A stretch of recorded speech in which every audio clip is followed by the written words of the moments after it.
Hey there, welcome to another ZenFit warm-up. We're going to get to your workout in a second. We got about 10 minutes of warming up to do. We're going to do warm-up number 5. We're going to start with shoulder circles.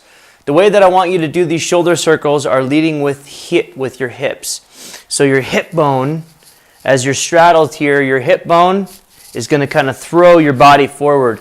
And when this happens, your arm has a weightlessness, and this is what's going to activate the circle itself. So it's self-perpetuating. The hips drive the circle by making these little oscillations. Okay, so here we're gonna go in 1 minute increments. I'll change everything. As we go, I'll have you follow along with me. You're gonna need, before we start here, you're gonna need your stick for dislocates. So whether your PVC pipe or your dowel rod, whatever you need one of these to do dislocates. If you don't have one of these, that's okay. You can just do shoulder circles for 2 minutes. That will be fine. Again, if you're going to have one of these, in order to really work on opening up the shoulders, I like to have this measured up to my chin. I find that for almost anyone, whatever height you are, however tight you are, up to your chin will work. This is obviously way short for me, but I've worked hard enough at it where I'm able to do my dislocate like this, so it works for me. So here we go. We're going to start in 5 seconds. We're going to start with shoulder circles each side. We'll do 30 seconds with one side, 30 seconds of another side, okay? 3, 2, 1, and go. So right arm. Maybe we'll do actually 15 seconds clockwise, counterclockwise, so we can get both arms in. And this is just free range. So I'm just relaxing my arm and letting it other side. See how my hips are kind of doing this motion for me? I'm trying to make the biggest circle possible with my hand. Just to warm up the shoulder blade. Warm up the shoulder muscles, the joint itself. All right, other side. Just going backwards. We'll do 1 minute here. Okay, forwards. We'll do 1 minute, and then we're going to do dislocates for a minute here. Okay, keep going. We got 3 seconds. Okay, grab that stick.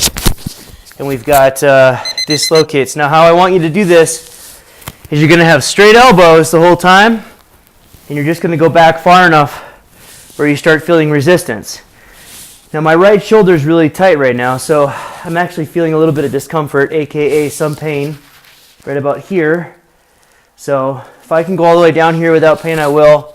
As it starts to open up, it'll get better. So if you can't get all the way back like I can with straight elbows, you just get back to where you can. Let's say it's right here. Make sure you push away with your elbows. I've seen a lot of people, they do this, they don't even know they're doing it. So use a mirror. Get a mirror, it's totally fine. Use that mirror. You got 15 seconds left. We'll use that mirror, press away so you have straight elbows. Straight elbows are really the only way that this is going to work for you. If you bend your elbows when you're doing it, it's just not going to work. Squats. So you don't have to drop the bar, but I'm just keeping it because I got it in my hands. All right, so squats are just a nice squat split stance. Doesn't have to be too wide, doesn't have to be too narrow. This is the only time we're doing squats, so I'm going to really push the pace here for myself because this is a warm-up for a workout. So I want to be really warm come workout time.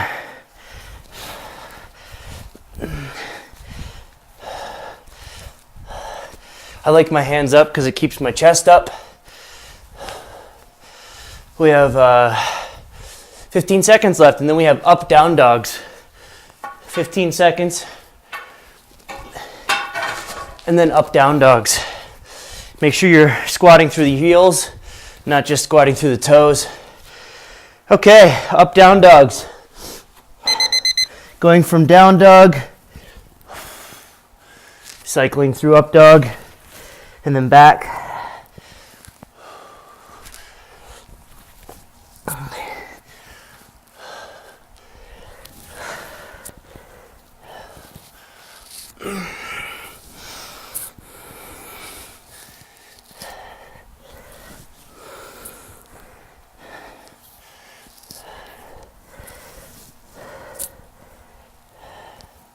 Good job.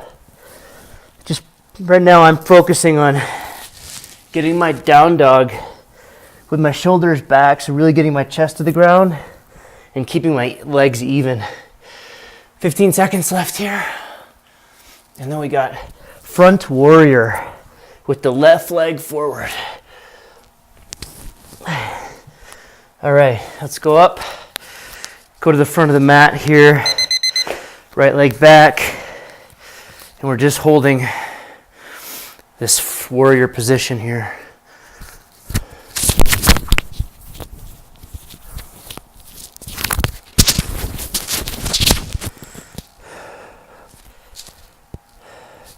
We can go arms up if we want. Just keep the ribs down and the crown of the head really tall. Extending through the back foot as normal. Shin drives forward. Front thigh drives forward. Back of the back thigh drives back. About 15 seconds left, and then we'll just switch sides. Really reaching up through the arms here. Trying to keep my ribs down though, because my ribs jut out a bit. Let's go ahead and switch over right into it. No rest. This is a warm-up. So we're not resting. It's not an interval. It's a warm-up. So we want good, solid action for a minute. After this, we're just going to do bridge raises. So we're just going to go and raise up into bridge as many times as we can in a minute. So shins driving forward. This back thigh is driving backwards, really extending the front of the hip here. Meanwhile, those thighs are burning, they're on. Good things are happening. 10 seconds and then we're on our back. Feet are up, meaning our feet are flat, knees up, and we're gonna press into bridge multiple times. So here we go, just bridge raises. For a minute. This should not get exhausting, but it will prime the glutes accordingly. And I want to try to get to level, so I really want my hips to go high, but not at the expense of my back arching. This is not a back arch. This is a hip extension. There's a difference. The difference would be the hip extension actually comes from the front of the hips pressing up. The lower back actually comes from the stomach pressing out like this and the lower back arching. That's not what we want. That's actually a faulty pattern that we teach our body quite a bit. 15 seconds and then we're going to running in place for a minute. Running in place. 5 seconds and then we're up running. All right, we're running. So we're in place. Knees are up nice and straight. Feet are landing close together. Arms, 90-degree angle. You want the fingertips to come up right underneath the chin and then to come back at the side.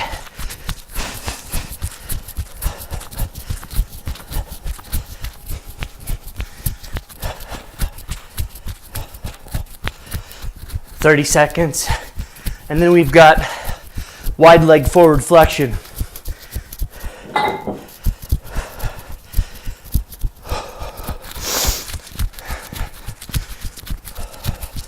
"15 seconds.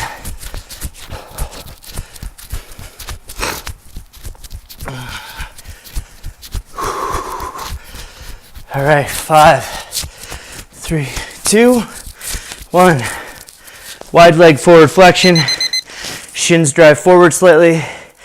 Gather that carpet up and in. So I want whatever surface you're on, I want your feet to come in. Okay. Then we're just going to go down.